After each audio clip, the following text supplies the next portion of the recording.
যে ধর্মের, আমি প্রথমে বললাম যে সর্বপ্রথম আমাদের ধর্মের যেভাবে শিক্ষার প্রতি জোর দেওয়া হয়েছে অন্য কোনো ধর্মে দেওয়া হয়নি। আপনি দুনিয়াতে যত রকম ধর্ম আছে সে ধর্মকে নিয়ে আসুন, কোনো ধর্মে এইরকমভাবে জোর দেওয়া হয়নি যেভাবে জোর ইসলাম দিয়েছে। কিন্তু আমাদের যুবকরা জানে না, আমাদের মা বোনেরা জানে না, আমাদের ভাই বেরাদাররা জানে না।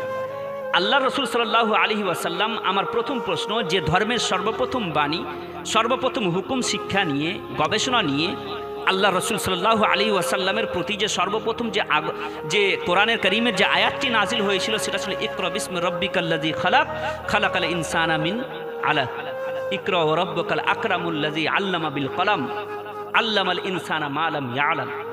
শিক্ষা গবেষণামূলক জিনিস নিয়ে আল্লাহ রাব্বুল আলামিন যে জিনিসটি নাজিল করেছিলেন, যে কোরআনের আয়াত, যে হুকুম, সেটা ছিল শিক্ষা নিয়ে। আজ সে জাতি শিক্ষা থেকে দূরে, গবেষণা থেকে দূরে, রিসার্চ থেকে দূরে, সায়েন্স থেকে দূরে, সব কিছু থেকে আমরা আজ দূরে।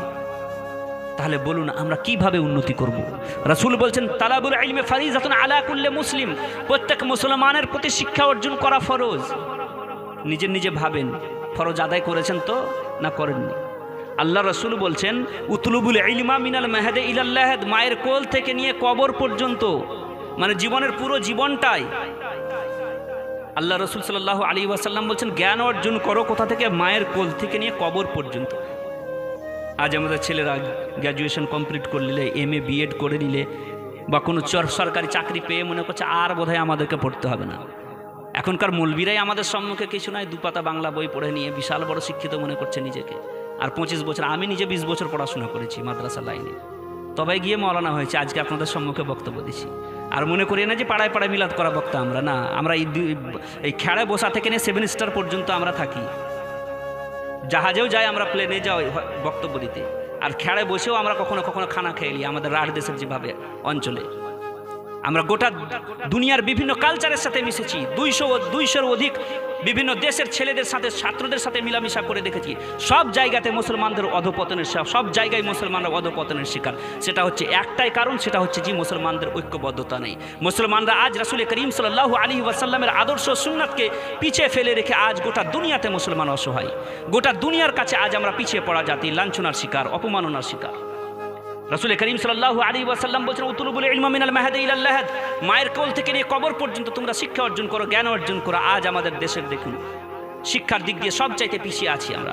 যদি শিক্ষার দিক দিয়ে এরকমভাবে পিছিয়ে থাকি, শুধু মৌলবি বানা মনে করি যদি আমরা কর্তব্য, এটা ভুল কথা। আল্লাহ রসুল বলেন কুল্লুকুম রাইন ওয়া কুল্লুকুম মাসউলুন আন রাইয়াতিহি, হে মুসলমান তোমরা প্রত্যেকেই দায়িত্ববান, তোমাদের দায়িত্বের ব্যাপারে তোমাদেরকে কিয়ামতের দিন জিজ্ঞাসা করা হবে যে তোমরা তোমাদের দায়িত্ব সঠিকভাবে পালন করেছো না করনি, তোমাদের দায়িত্ব সঠিকভাবে পালন করেছো না করনি। এটা কিয়ামতের দিবসে আল্লাহ রাব্বুল আলামিন আমাকে আপনাকে জিজ্ঞাসা করবেন। জবাব দেওয়ার জন্য প্রস্তুত হয়ে থাকুন। আল্লাহ রসুল সাল্লাল্লাহু আলাইহি ওয়াসাল্লাম বলছেন যে তোমাদের দায়িত্ব আছে একটি, কখনো মুরল হয়ে দায়িত্ব তোমরা, কখনো পিতা হয়ে দায়িত্ব, কখনো ভাই হয়ে দায়িত্ব, কখনো মা হয়ে দায়িত্ববান। সকলে আমরা দায়িত্ববান হয়ে আছি। আমরা যদি আমাদের দায়িত্ব সঠিকভাবে পালন না করি, আমরা মনে করছি বছরে একদিন, মাসে, দিনে 5 বার নামাজ পড়তে যাব, নিয়ে আমার দায়িত্ব সমাপ্ত হয়ে গেল। বছরে 1 মাস রোজা রেখে নিলাম, রমজানের দায়িত্ব সমাপ্ত হয়ে গেল। এইরকমভাবে দায়িত্ব সমাপ্ত হয় না। বছরে একদিন জালসা করে 5 ওয়াক্ত নামাজ পড়ে আর রমজানের 1 মাস রোজা করে দায়িত্ব সমাপ্ত হয় না। আল্লাহর রসুল আমাদের মাথায় অনেক দায়িত্ব দিয়েছেন। আর যুবকরা মনে করছে ফেসবুকে আবার হোয়াটসঅ্যাপে দিনের কথা শেয়ার করে বোধহয় আমাদের দায়িত্ব সমাপ্ত হয়ে গেল। হোয়াটসঅ্যাপে গ্রুপ খেলে আমাদের দায়িত্ব সমাপ্ত হয়ে গেল। যুবকদের অবস্থা এই। আজকে কিছু যুবক আছে যারা নামাজের ধার ধারে না, মসজিদের ধার ধারে না, পাবজি ফ্রি ফায়ারের মধ্যে নিজের জীবনকে নষ্ট করে ফেলছে। डॉक्टर इकबाल बोलें अगर उनकी रहमत ना हो दरमिया में अगर उनकी रहमत ना हो दरमिया में अभी आग लग जाए दोनों जहां में।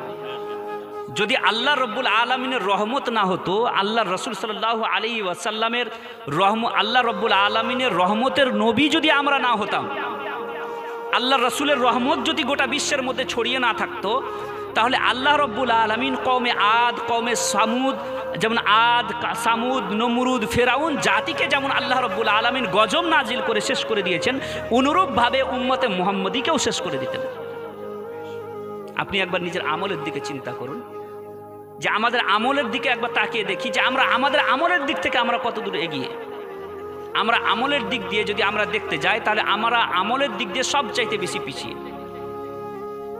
সবচাইতে আমাদের দিন রাত্রি সকাল সন্ধ্যা আমাদের আমল এমন হয়ে গেছে যে আমরা আল্লাহ রব্বুল আলমিনের দরবারের দিকেই আসি না।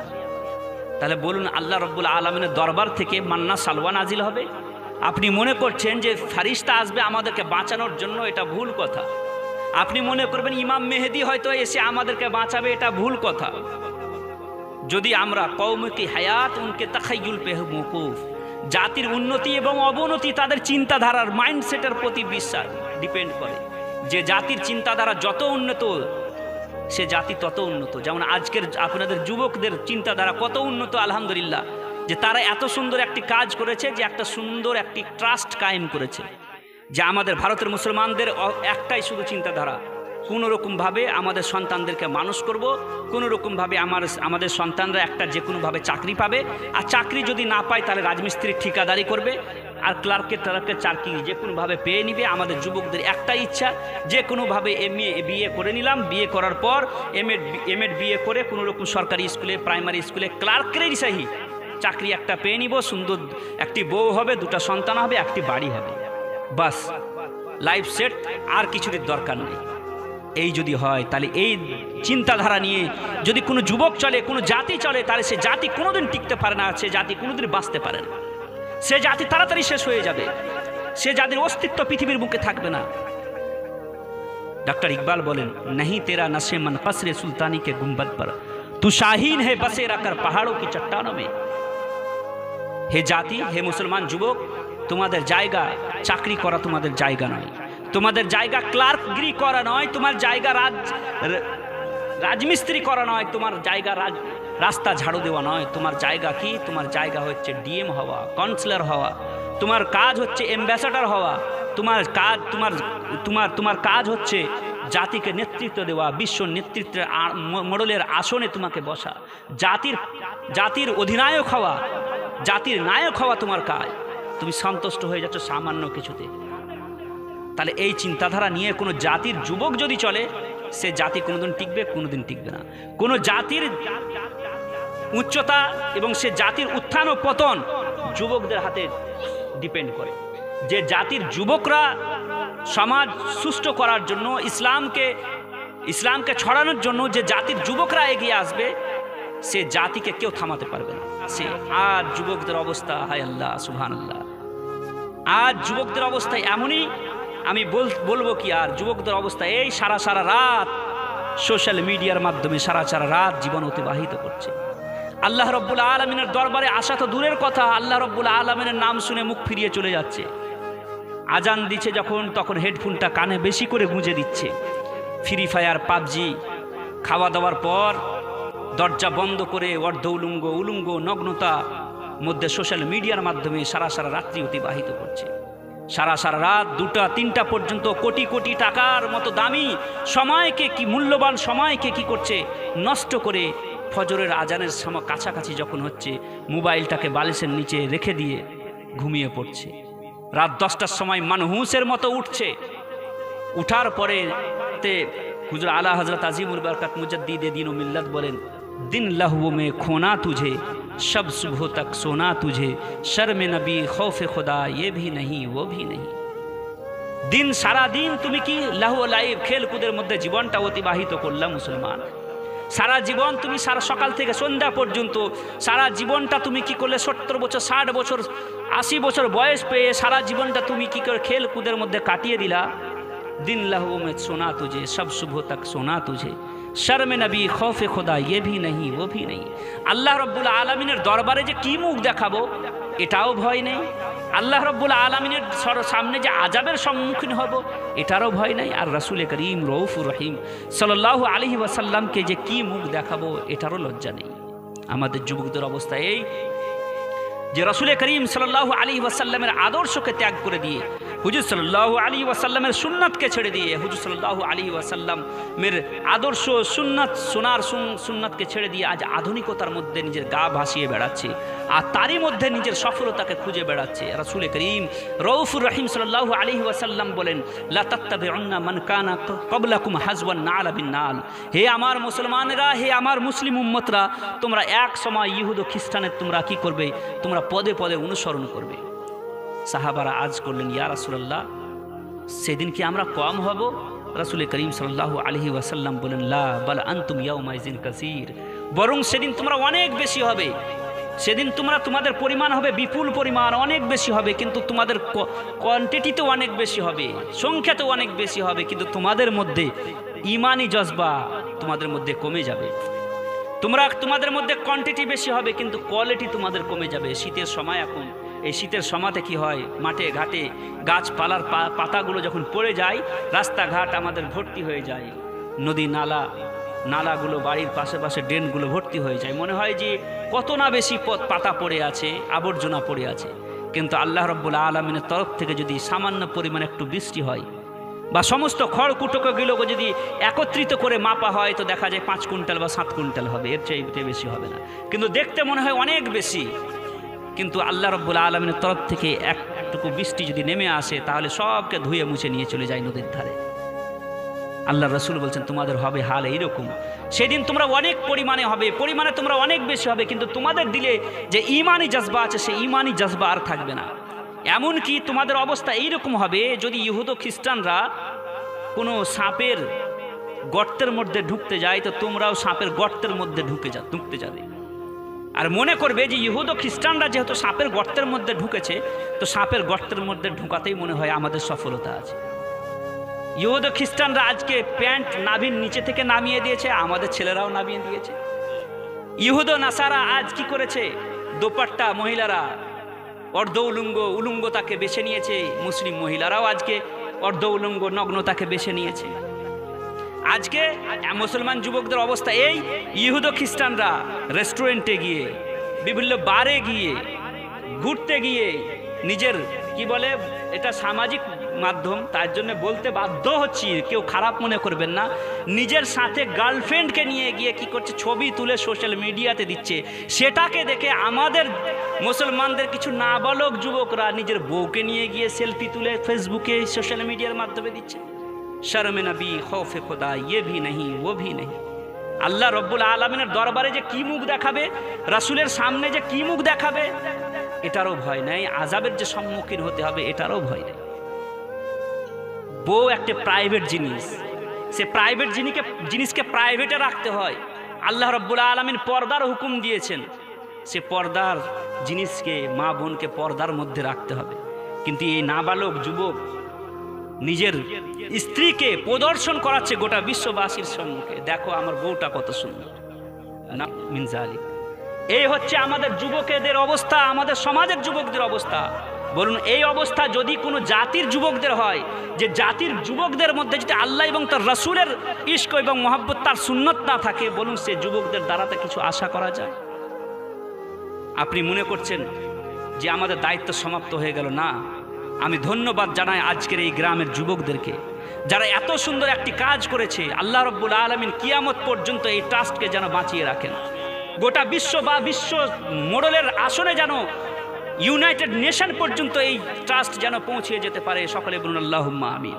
তা আমি বলতে চাইছিলাম, বিরাদরান মিল্লাতে ইসলামিয়া, আমরা দুনিয়াতে আসলাম, দুনিয়া থেকে চলে গেলাম, এটাই শুধু আমাদের কাজ নয়। আল্লাহ রাব্বুল আলামিন বলেন, ওমা খালাকতুল জিন্না ওয়াল ইনসা ইল্লা লিয়াবুদুন, আমি মানব জাতি এবং জিন জাতিকে শুধু আমার ইবাদতের জন্য সৃষ্টি করেছি। আমি এখনো বলবো, হে আল্লাহর রাব্বুল আলামিনের রাসূলের প্রিয় যুবকেরা, রাসূলের প্রিয় যুবকেরা, আল্লাহর প্রিয় যুবকেরা, আল্লাহ রাব্বুল আলামিনের দরবারে যুবক বেশি পছন্দনীয়। জানেন না? জানেন না? আল্লাহ রাব্বুল আলামিনের দরবারে যুবকের কাজ বেশি পছন্দনীয়।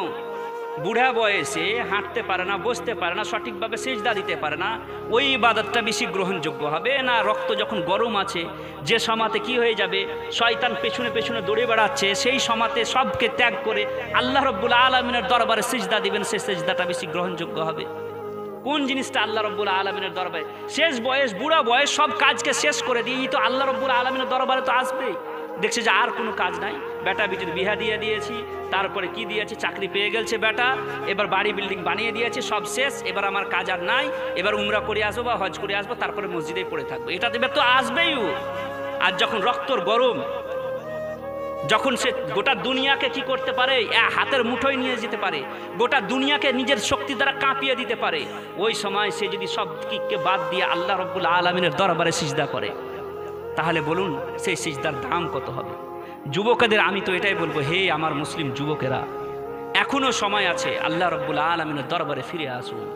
আল্লাহ রব্বুল আলামিন আমাদেরকে সকাল সন্ধ্যা ডাক দিয়ে বলছেন, হে আমার বান্দারা আসো আমার দরবারে, আমি দয়ালু আল্লাহ, তোমাদেরকে মাফ করার জন্য, ক্ষমা করার জন্য আমি প্রস্তুত আছি।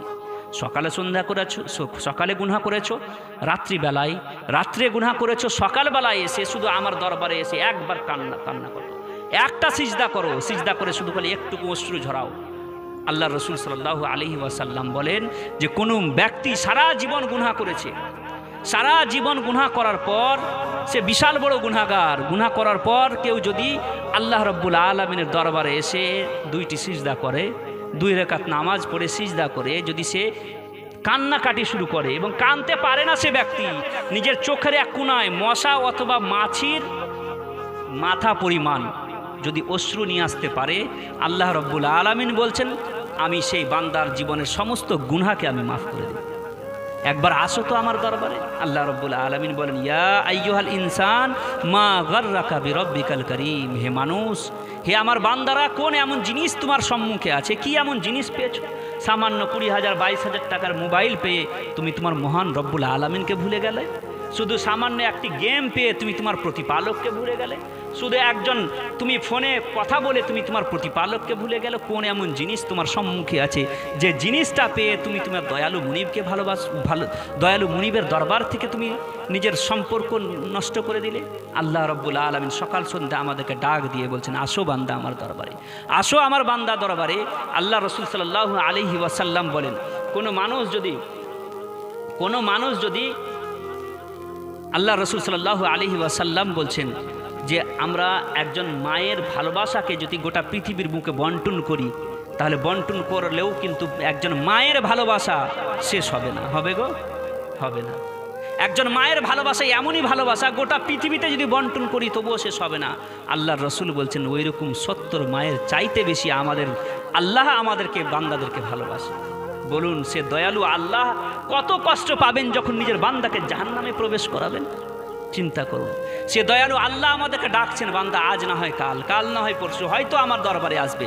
60 বছর 70 বছর হয়ে গেছে, হয়তো আমার দরবারে এবার আসবে, এসে সিজদা করে হয়তো একবার একটা অশ্রু ঝরাবে। আমি দয়ালু আল্লাহ, আমি সে বান্দাকে ক্ষমা করার জন্য প্রস্তুত আছি। আল্লাহ রাব্বুল আলামিন বলছেন, আত-তাইবু মিনাজ যামবি কামান লা যামবালা, গুনাহ থেকে তওবা করা ব্যক্তি এমনই যেমন সে কোনোদিন গুনাহই করে। ফিরে আসুন আল্লাহ রাব্বুল আলামিনের দরবারে। যারা ভাবছে যে সকাল সন্ধ্যা আমরা হয়তো গুনাহ করছি, হয়তো তোবা করে নিব, হয়তো এই কাজটা করব তারপরে নামাজ ধরবো, হজে যাব তারপরে নামাজ ধরবো, বাড়ি গাড়ি করিয়ে দেয় তারপরে নামাজ ধরবো, এটা ভুল ধারণা। নদী পার হয়ে আসলাম আপনাদের একজন বয়স্ক বুজরুগ মানুষ নদীর পাড়ে বসে আছে, নৌকা আসছে, নৌকার মধ্যে চাপছে মানুষ, ওই পার হয়ে যাচ্ছে, চলে যাচ্ছে, আসছে যাচ্ছে। মানুষ জিজ্ঞাসা করছে, হে বাবা, বয়স্ক মানুষ, তুমি নৌকাতে কেন চড়ছো না? নৌকাতে চড়ে ওই পার যদি যেতে চাও তাহলে নৌকাতে চড়ে চলে যাও। তো বয়স্ক মানুষটা বলছে, বাবা আমি মনে করছি যে পানি কবে শেষ হবে আর কবে আমি ওই পার যাব, কবে পানি শেষ হবে আর কবে ওই পার যাব। তো লোকে বলছে যে হে বাবা, এটা তোমার ভুল ধারণা, তুমি মনে করছো নদীর পানি শেষ হবে আমি ওই পার যাব, নদীর পানি শেষ হবে আমি ওই পার যাব, এটা তোমার ভুল ধারণা। কোনোদিন নদীর পানি শেষ হবে না, নদীর পানি এরকম চলতেই থাকবে, তুমি সারা জীবন তুমি পার হতে পারবা না, এখানেই বসে থাকবা। সে বয়স্ক বুড়োটি বলছে, হে বাবা, আমি গোটা বিশ্ববাসীকে, আমার পাড়া প্রতিবেশীকে, গ্রামবাসীকে তো আমি এটাই বুঝাতে চাইছি যে তোমরা মনে করছো কালকে আল্লাহ রব্বুল আলামিনের দরবারে তওবা করব, কালকে আল্লাহ রব্বুল আলামিনের দরবারে গিয়ে 2টো সিজদা করব, মেয়ের বিয়ে দিয়ে দিই তারপরে নামাজ ধরবো, হজ করে আসি তারপরে নামাজ ধরবো, দুনিয়ার জিম্মেদারি, মা বাপের জিম্মেদারি সব শেষ করে দেয় তারপরে নামাজ ধরবো। তোমার দুনিয়ার যত রকম জিম্মেদারি দায়িত্ব আছে, মরণের পর্যন্ত যতক্ষণ না কবরে যাবে না ততক্ষণ না পর্যন্ত তোমার শেষ হবে না। যত তাড়াতাড়ি হোক, যত তাড়াতাড়ি সম্ভব হোক আল্লাহ রব্বুল আলামিনের দরবারে ফিরে আসো। যেমন ওই নদীর পানি শেষ হবে না, অনুরূপ আমাদের দায়িত্বও সমাপ্ত হবে না। বিরাদরান মিল্লাত ইসলামিয়া, আমরা মনে করছি যে আমাদের সন্তানাদি মানুষ করলাম, জীবন এটার নাম। সন্তানকে মানুষ করলাম, বিয়ে শাদী দিয়ে দিলাম, এটাই হচ্ছে জীবন। কিন্তু না, এটা জীবন নয়। আপনি যার জন্য আপনি এত ত্যাগ ও কুরবানি দিলেন, আপনি বুড়ো হয়ে গেলেন, নিজের সন্তানকে জওয়ান করলেন, যে সন্তানের জন্য রব্বুল আলামিনের দরবারকে ছেড়ে দিলেন, যে রব্বুল আলামিন বলেন যে আমি বড় যত্ন করে আমি আমার বান্দাকে সৃষ্টি করেছি, ফারিস্তাদেরকে সৃষ্টি করেছি, কুন ফায়াকুন বলে। হয়ে যাও তো হয়ে গেছে, কিন্তু আমার বান্দাদেরকে, আমার সবচাইতে নিকটতম বান্দা, আমি সবচাইতে সুন্দরভাবে সৃষ্টি করেছি, সে বান্দাদেরকে আমি, আল্লাহ রব্বুল আলামিন বলেন যে আমি সে বান্দাকে আমি সুন্দরভাবে সৃষ্টি করেছি, বড় যত্ন করে গড়েছি, সে বান্দাকে আমি জাহান্নামে দিব না। আল্লাহ রব্বুল আলামিন বলছেন, বান্দা তুমি মনে করছো তুমি যে যাদের জন্য তুমি কি করলে, নিজের যৌবনকে শেষ করে দিলে, না খেয়ে না দে, নিজের যত রকম আশা আকাঙ্ক্ষা শখ তামাশা ছিল সবকে পূর্ণ করলে না, নিজের সন্তানের মুখে মাটি দেওয়ার জন্য, নিজের সন্তানের মুখে খাবার জোগাড়ের জন্য তুমি নিজের ত্যাগ ও কুরবানি সব করে দিলে।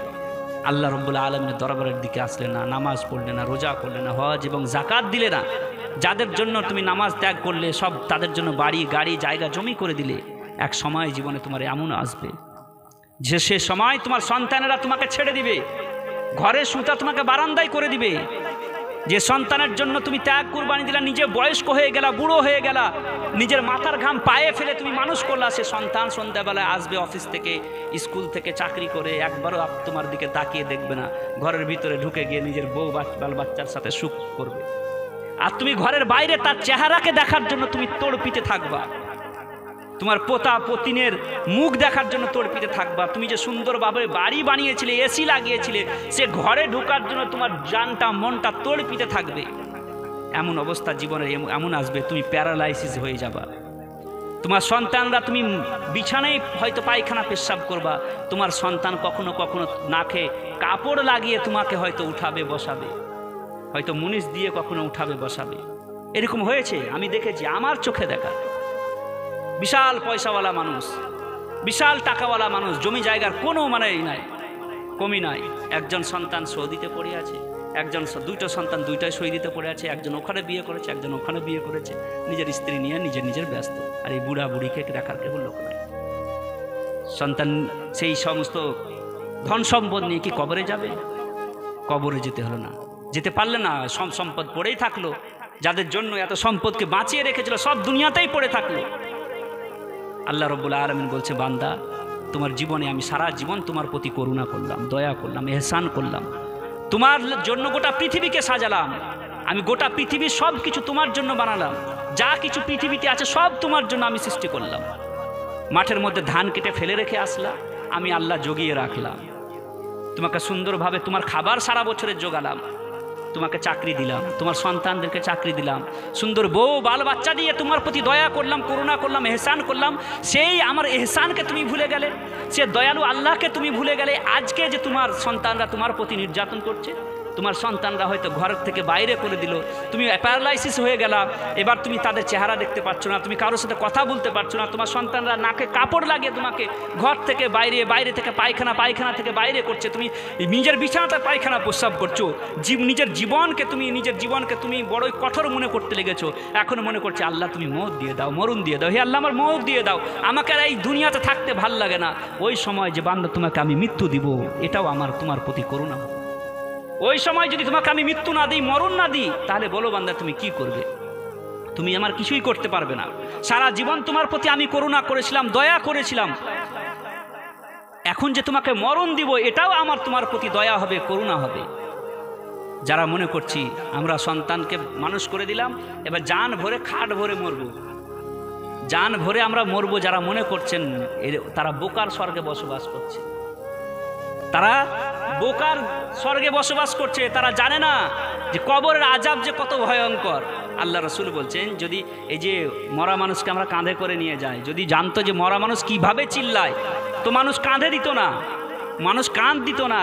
প্রতিদিন কবর ডাক দিয়ে বলছে, আনা বাইতুল ওয়াহদা, আমি হচ্ছে কি একাকিত্বর ঘর। মিশকাত শরীফের হাদিসে আছে, আমি হচ্ছি একাকিত্বর ঘর, আমি পোকামাকড়ের ঘর। আমার দরবারে আমার যে কোলে আসবা, তুমি নিজের আমল নামাকে মজবুত করে আসো, এক পাশের হাড় আরেক পাশে, আরেক পাশের হাড় অন্য পাশে করে দেওয়ার জন্য কবর প্রস্তুত হয়ে আছে। আপনি মনে করছেন খুব শান্তিতে মরবো, কখনো না, শান্তি তো নয়। আপনি দুনিয়াবি যাদের জন্য ধন সম্পদ ওয়ারিসিনদের জন্য ছেড়ে দিলেন, সে 40 এবং 4 পর্যন্ত মনে রাখবেন আপনাকে আমাকে। 40 এবং 4 পর্যন্ত খুব আপনি একবার নিজে মরুন, মরার পরে জিন্দা হয়ে দেখেন, মানে একবার নিজে মরার কল্পনা করেন যে আমি যদি মরে যাই তো কি হতে পারে। মরণকে বেশি বেশি করে স্মরণ করতে হবে।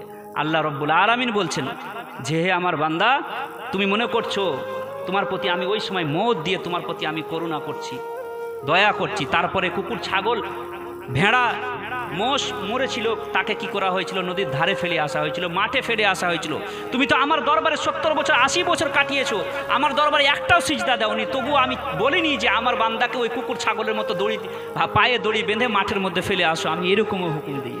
আমি বলেছি আমার অতি যত্নে গড়া, তৈরি করা, সৃষ্টি করা আমার বান্দা, আমার নায়েব হিসেবে আমি একে সৃষ্টি করেছি। আমি ফারিস্তাদের মাঝে একে নিয়ে গর্ব করেছি। ফারিস্তারা বলতে বাধ্য হয়েছে যে হে আল্লাহ, আপনি যা জানেন আমরা জানি না। অবশ্যই আল্লাহ রব্বুল আলামিন বলেছেন ইন্নী আ'লামু মা লা তা'লামুন।